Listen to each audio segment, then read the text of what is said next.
বাইরে যত পীরের খানকা আছে সব পীরের খানকা আগুন দিয়ে জ্বালিয়ে দাও।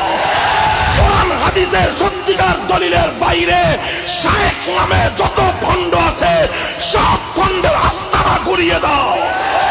হেদায়েতের পথের জন্য দুই জিনিসের সমন্বয়ের প্রয়োজন। এক নম্বর কোরআন হাদিসের দলিল লাগবে, দুই নম্বর কোরআন হাদিসের ব্যাখ্যা। যেভাবে সেভাবে হলেই চলবে না, কোরআন হাদিসের ব্যাখ্যা লাগবে। সাহাবায়ে কেরাম থেকে তাওয়ারুসে উম্মতের মাধ্যমে, পরম্পরার মাধ্যমে হাক্কানি উলামায়ে কেরাম যেই ব্যাখ্যা দিবেন সেই ব্যাখ্যার আলোকে কোরআন হাদিস মানতে হবে। এই সব ভণ্ডের দল কোরআন হাদিসের দলিলের বাইরে যত মাজার আছে সব মাজার ভেঙ্গে গুড়িয়ে দাও। কোরআন হাদিসের বাইরে যত পীরের খানকা আছে সব পীরের খানকা আগুন দিয়ে জ্বালিয়ে দাও।